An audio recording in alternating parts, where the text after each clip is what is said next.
Yes, Jets fans, welcome back to the Underdog Jets Podcast with Wayne and his dog. Can I still see her in the picture? Yes, there she is. There she is. She just got done watching the replay of Week 2, Jets Bills, I think, right, Wayne? Yeah, tough one, a snoozer. But listen, we're going to take about 7-8 minutes to talk about the game, and I don't want to talk about it anymore. We'll move on to individual performances, and then I'll go into Tampa. Yes, obviously. But yeah, it's tough. I was there, kind of running in and out, doing some appearances and stuff like that. But every time I heard, clapping and all that stuff, it wasn't for the Jets, it was for the Bills. It's kind of crazy how the crowd was. But yeah, crowd was ready for a big win, and it was kind of over before it started. Yeah, that's a good point. There were a lot of Bills fans there, that's for sure. And it's a tough break too. You open with Pittsburgh. Pittsburgh, they're the best traveling fan base in the country, I think, at this point, right? Dallas or Pittsburgh. And Buffalo's getting there. But it was, we'll talk about the Bills for a few minutes. Then we'll get into the injuries, what's going on at one Jets drive, and then talk about Tampa. The Bills off the top, I'm still going through the film. There's a lot of positives in terms of individual coaching. I think this is important for fans to realize. The coaching individually, O-line, D-line, coverage. And I know people are going to think I'm crazy saying coverage, but yes, coverage. Like, in other words, you can't ask guys to cover man-to-man and not give up any passes. In terms of individual coaching, I think it's good. It's the game planning that just wasn't there this week. They didn't do the specific things for the Bills and Josh Allen that they needed to. And that's the concern I have, the game planning specifics. Yeah, I'm not sure what they're trying to do. Seemed like they did the same thing no matter what the down and distance was on third down. But when you have a quarterback like that can just slide the pocket or run all these crossing routes and deep crossing routes, everybody's back is to the quarterback. Yes. So at least you have someone spying it. But, for a receiver, it's like, if you give me a couple seconds to get open, I could do it. You give me another second or second and a half, 2 seconds, it's tough to cover, man. It's tough for anybody if they're not getting that pressure. But, I would just say they were kind of knocking each other off with these rub routes or whatever it is. And it happens quick. And he's basically just picking a side to get it to. And it's not just they're catching it and running with it. Yes, it's a perfect strike. Yeah. That's the most difficult part, is that one of them's breaking free because one of the defenders has to bubble. And if you go underneath, it's just as bad. So, 3-by-1 here, you could, kind of pick your spots. You see the this is good coverage. This is an example of a good coverage play, but he just scampers. Yeah. It worked easily last week because Rodgers would just slide. Right. And the pocket would collapse. But with this guy and some of the other people were playing, you got to change. You got to change it up. You got to have someone on. We got to bring pressure up the middle. You can't run past the quarterback. But listen, Buffalo's a good team, but their skill position guys are nowhere near some of the teams we're going to play. Even guys like Metcalf and guys like that. And, it's different. They got by on a scheme and not by overall athleticism. Yes. I think, and for those listening on the podcast forum, this is the first 3rd and 8 of the game where Allen scampered for 40 yards. They came out 3-by-1. A lot of DCs don't go man. They automatically check to cover 6 or quarters or whatever, 3 buzz against 3-by-1. They go man, cover 1, which was the theme in 3rd and passing downs. A lot of cover 1, and it was great coverage. Allen had nowhere to go. The problem is if they gamed it up front, it wasn't responsible rushing. And then watch Sherwood right here. You got to catch. You got to stay home and catch. Right. And he guesses right and just lets that. You got to catch Allen and be a hybrid spy. And he guessed wrong. And that's the specifics with game planning. Allen, you can't do it against. Was that the first play of the game? That was the first that was the first series for Buffalo, but that was the first 3rd and passing down. Yeah. Gotcha. Yeah. Like I said, I went all the way to Ohio for Cade's game Friday at 5 a.m. Got there, went to do some things. 20 hours of driving. I was like, I'm going to the Jets game. So I basically went right to the Jets game and napped in the parking lot Oh dear. of the stadium. So when I got in there and doing all my appearances and all that stuff, I heard a cheer and I seen Allen running, but I didn't know it happened that quick. But Yeah. yeah, you got to get off the field on third downs. What was your Yeah. third down percentage? I don't know the exact number, but it wasn't pretty. Yeah. What about our side of the ball? Offense, I think the main thing with offense is the Bills pitched a shutout. they and you know this, Wayne, as a receiver, you'd like to think you could rush against any defense, even heavy boxes, and normally you can. But the way they guessed was as if the linebackers were shooting through the hole before the handoff even took place. Right. And in that case, I don't care who you have, you're not going to be able to run the ball. I'll try to find one example, but they just kept guessing perfectly. Yeah. And I think that might be a blessing with having Tyrod this weekend because the Bucs won't be able to do that. You know, it's weird. Putting pressure, making Justin uncomfortable, but it's not comparable. But at Cade's game, they had 11 sacks.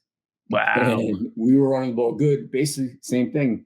They were shooting gaps, guessing, and it would stop the run. But at the same time, they got through this so quick Mm-hmm. that it wasn't a run, it was a pass, that they were already on the quarterback. They weren't even trying to rush the quarterback. They're just trying to fill the gaps. Yep. And you're running for your life. Like you said, that it's not even the plan. They're just trying to stop the run. And all of a sudden, like you said, Justin Fields is already rolling out. And as a receiver, you don't even know where he is. You think he's in behind the center. All of a sudden, he's rolling out. It's chaos. And I think it'll be different with Tyrod. I was curious to see what he would have done last year if he took over for Rodgers. I love Justin Fields. I think he's gonna be a good player, young. But Tyrod Taylor, he's a vet. He's seen all this stuff. Yes. And the first play of the game was a 2-yard rush by Brees. I think it was a zone play off the left, and Buffalo they were on their toes, but it wasn't like this. This is the second play of the game. 3-yard loss. Watch this. Linebacker blitz, and this safety up here drives down to be a linebacker, basically, in a run fit. Check this out. This is just, what can you do? Listen, they're so tight. There's no receiver on the bottom, right? There are 2 receivers standing, and Yeah. Tyler Johnson, I think it's a power duo or power, and they like to loop Tyler Johnson as a lead here. I think that's what he does. It's not like a toss crack or anything like that. It's just, True. You're bringing more people to the party than you need to. If you want to do this, spread them out. Get the safety. Don't let 24 up there. Don't let 8 get in. You know what I mean? You have to. I hate when you bring in like heavy formation. You bring in extra tight end and Tip a off. fullback. It's like, well, Jesus Christ, there's less space to move through. Yes, I'd rather it's a just tip off. spread them out and with one back and do that. You take like 2-3 guys out of the box. I never understood the heavy thing. I understand, inside the 1 or 2, but I hate that. I hate when you bring all the bodies in. There's just less to cover. You know what I mean? Totally no, because you can't do that with the safety if you spread it out. The safety can't fool you. Start from too high. You can't interchange guys as much. Completely agree. You can't bait. Yeah. And switch. It's just like you'll be so far in a position where you can come up 10 yards. On this, you come up 5 yards, you're already in linebacker position. Yep. Their scheme was great. They dared us, and if anything, like if they spread them out, throw something over the top just to keep them honest. Yeah. Well, one more play before we move on to the injuries and what's happening this week. Kudos. My thought exactly was what you just had. Okay, what's Engstrand going to do after the Fields fumble on the third drive? Spread him out. This is what I would do. Wide splits, get some zone reads going with Fields, try to get his confidence going. He does the opposite and brings in a 6th lineman and heavy. And Buffalo was kind of on their heels. They didn't know how to react because I don't think they were schooled on it. They didn't see it. They didn't see it on tape. So it was the first time Jets are showing it. Kudos to Engstrand. They rip off 12-yard run.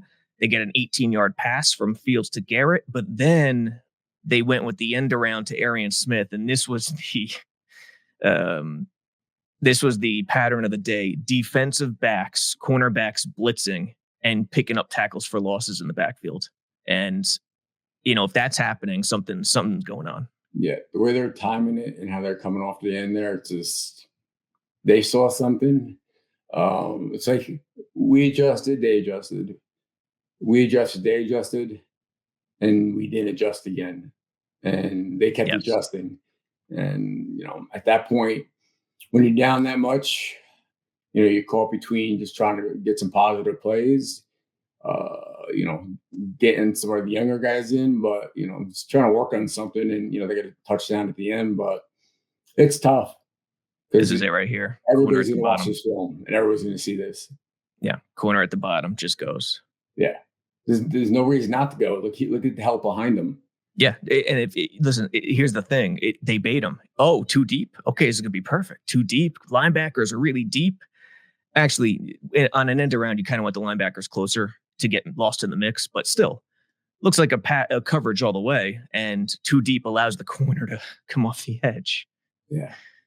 So that's what it was. It was that kind of day. To the short side of the field too, right? Yeah. Yeah, it was just that kind of day. And, the Bills, it could be a blessing in disguise. Could be the best thing that happens to them because they took them to the woodshed, Listen, it could be, it's 0-2 and people are like, oh, don't sound the alarms. No, don't. I mean, one loss was we should have won, and one we could have played our best and probably wouldn't win. So it sucks that we're 0-2 in the AFC. You need to get the AFC East home wins, but I think going away, Tampa, right?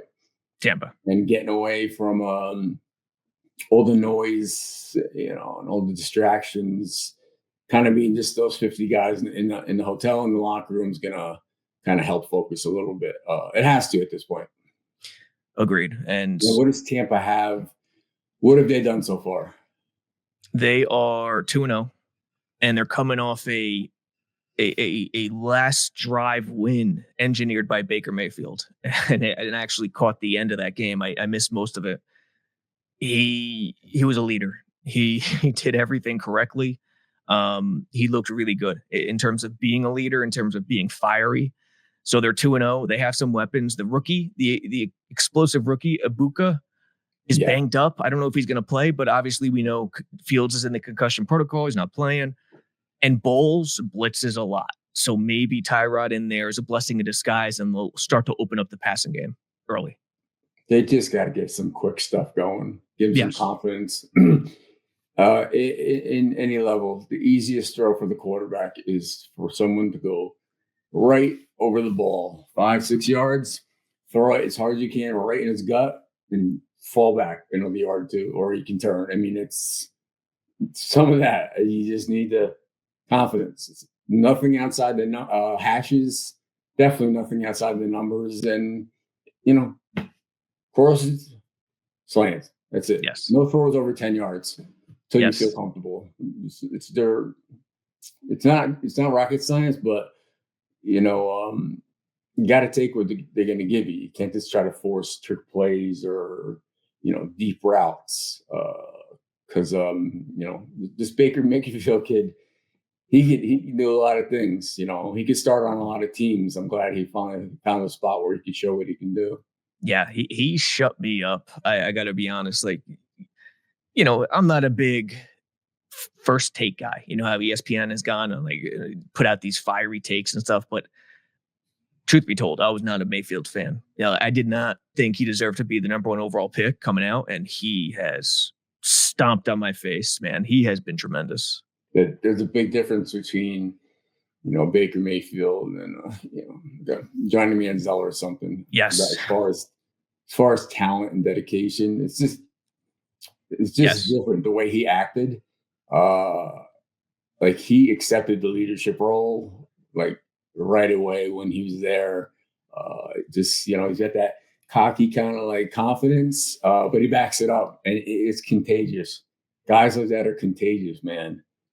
It's it's look at me, look at it's look at everybody else. He's not like an eye guy. I know we like the way he acts, but he gets guys fired up. I'm looking right now, 42 of 70 in 2 games, 382 yards, 5 touchdowns, 0 interceptions, Oof. and only 5 sacks in 2 games. Yeah. So he's been really good, and it's a test. I mean, on the other side, this is a test for Engstrand. Not only is he coming off a butt whipping, but he's got to change the offense. I know Tyrod is a nice backup to Fields, but you got to change the offense in a huge way. Although I have to say, they didn't run RPOs. They didn't really run the Justin Fields offense against Buffalo, which was a little curious to me. Not much in terms of him reading, options or RPOs, but so we'll see. Well, listen, I'm still encouraged by the individual coaching. That for sure I know. Like everyone's going to say the O-line stunk against Buffalo. I don't think so. I don't think they had a chance. So we'll see. Here's what people need to know. I mean, they don't want to look it up. So like I said, here's the stats. Obviously, Bucky Irving, 31 carries, 108 yards.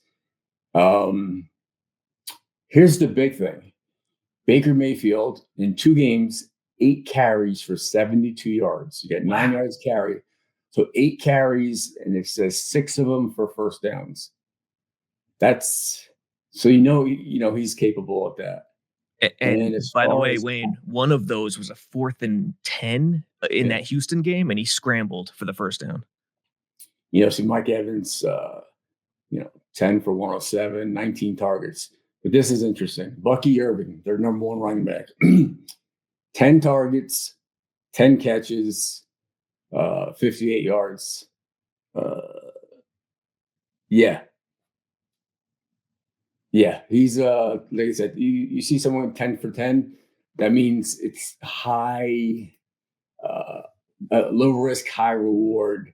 Yeah. Giving a running back the ball in space. So they go to this guy too, and they're 10 for 10 on it, and the quarterback can run. So they got to come up with something different. It's efficient. And Sherwood and Quincy better get their ass ready. Yeah. Like I said, I'm not sure what they can do. They definitely got to get pressure. As far as individual players, what is going on with the Michael Clemens thing? Because this is the stuff we did the last 2 years. And this is what I talked about. I never call for anybody's job or this and that. It's just that this is the exact thing on plays of roughing the passer, hitting like this and that. This is selfish. Just selfish when you do that, or you get pushed and then you got to punch. Just can't do it.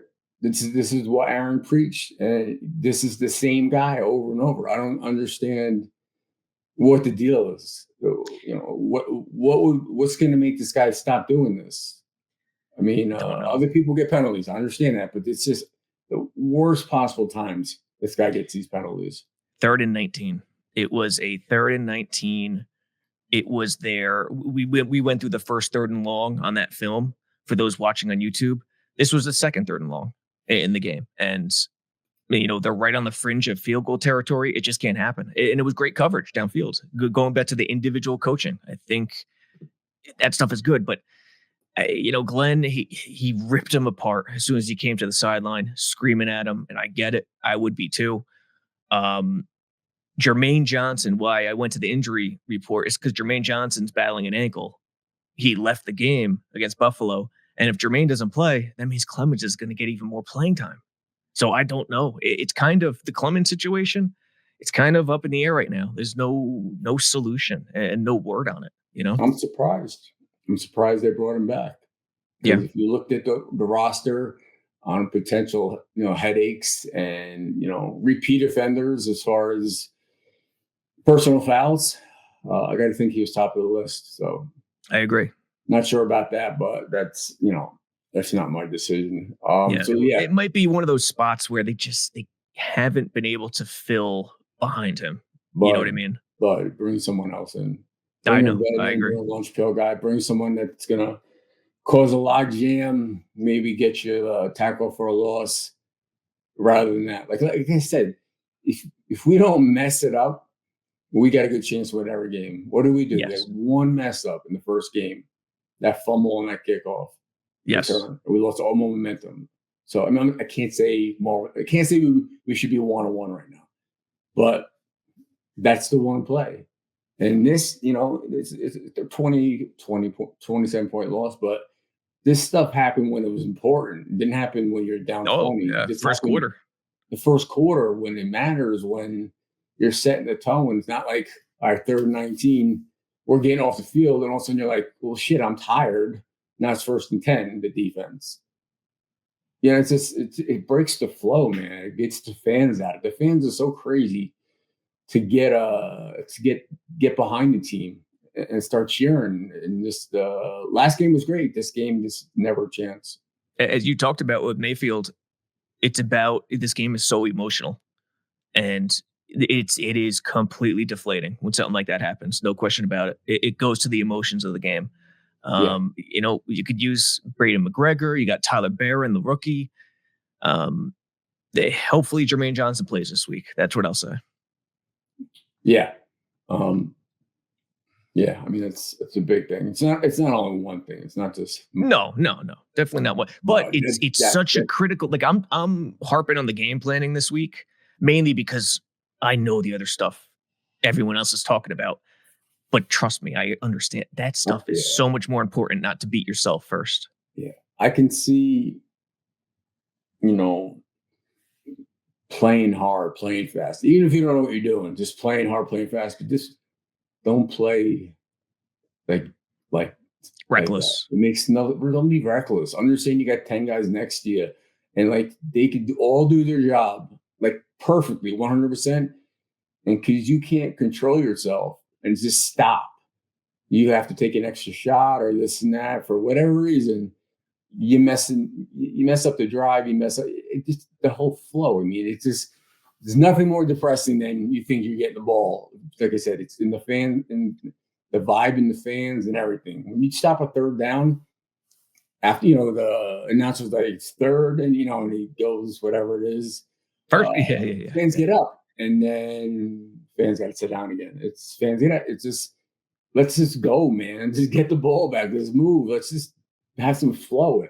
All that stuff just stops the game, man. Just gets everybody out of it. So, I'm not gonna, I'm harping on it, but just it's like I said, it could be one. No, it's important. It's critical. It is critical. Like you're speaking the Jets fan language right now. Believe me, it's effort plays. We want effort plays. Yeah. You don't want guys coming in there, the 4th guy, coming in spear. And I say, so, you don't want. Listen, someone pushes you, whether you're winning or losing. Man, if you're a teammate, you got to grab them, especially if if they're, got a little switch to them.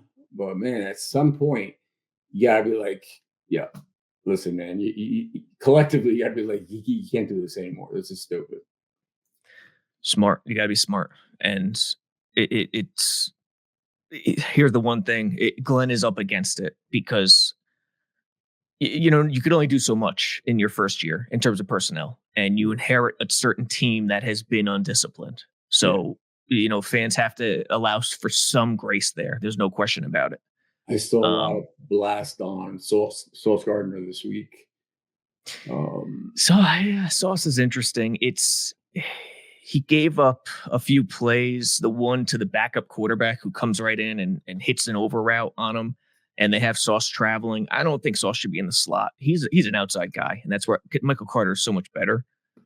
Well, I shouldn't say better, but he just fits better in the slot. It's a specialty thing. Yes, and I think the Sauce stuff, if you're a fan, I wouldn't be worried about it. I think it's more of a product of the quarterback feeling too comfortable in what he's seeing. I think that's the takeaway. Just a lot of penalties, man. A lot of grabbing.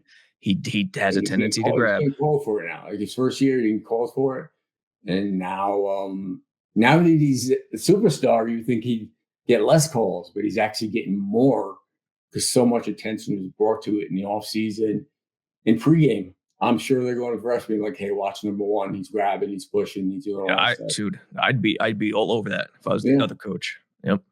So, secret's out. Listen, it says how many completions he gives up, but gives up a lot of yards and penalties. But he should probably stay where he is. Because when he's out there and he got the sideline as a second defender, he is tough. But inside, it's just a whole different ball game as far as how to say, like, positioning and this and that, and when your help is, you know what I mean? So Yeah, he's lanky. He fits the outside perfectly. yeah, he's perfect right there. He's like a Richard Sherman, Chris McAllister kind of guy. Long, you know what I mean? Just Mm-hmm. he's good. He's was it Sam Madison? Those guys. Yeah, Mm-hmm. but Your friend Sam Madison, who he would always battle back in the day. I know Sertain. Oh, that's right, Sertain, because Madison would stay outside most of the time, and they put Sertain. Yeah, Lavernius took care of Sam Madison. yeah, that's right. Or Diedrich. Real quick, we'll go back. Obviously, at Tampa's the game everybody talks about, the pass from Curtis. So Yes. hopefully we get same kind of result down there. It's not going to be easy. It's not going to be an easy win, because versus a team led by a guy like a Baker Mayfield, a guy like a Ryan Fitzpatrick, a guy like these hard-nosed guys are never going to give up. And they'll always be in the huddle saying we can do this. You know what I mean? So yeah, hopefully we pull it out and have a different conversation next week, but at least better performance, man. But Yes. We're not at must-win time, but this one we could get. I don't care. They're 2-0, and I think if they fix, it's not a lot to fix. I know if you lose it by 20, 27, it feels like it's not a lot to fix. It's just a couple things you got to tweak. I know the loss seems overwhelming because it's a point spread, but it's not. It's not like a complete overhaul. It's nothing like that. It's just tweaking here and there, and obviously situational calling on offense and defense. That's it. Aaron Glenn's fine. Aaron's doing what he did. Aaron said what he's going to do as far as with the players and the locker room and this and that. I'm sure he's doing a lot of things behind closed doors. So I don't want to hear, of course, this and first-time coach. At some point, everybody's a first-time coach. You know what I mean? Yes, 100%. So I think a part of me, tell me if this is crazy. It might be crazy, but a part of me wonders: does Glenn? One thing about Glenn, I feel like he understands the step in the process they are right now in terms of the long-term vision. Yeah, could a reason they're running so much of the same coverage in high leverage situations is because he wants to challenge the guys at the utmost level and degree. You know what I mean? Like, hey, I know you can cover, you can get it done on every play. Or am I crazy? No, it depends on the personnel of the other team. If there's a guy or there's a couple guys, and if they got a good tight end, it's week to week, man.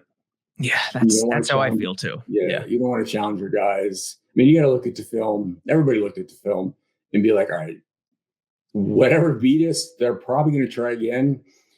So let's adjust, and then we'll see what they do and adjust again. The game's about, reacting to every action, or then you force the action to make them change. You can't just stay with the same thing and just get punched in the face over and over. At some point, you're gonna have to duck and then just put it back. You know what I mean? Yes, and I understand why they did it, because they look at the matchups and they say, "Hey, Buffalo's weapons don't scare me.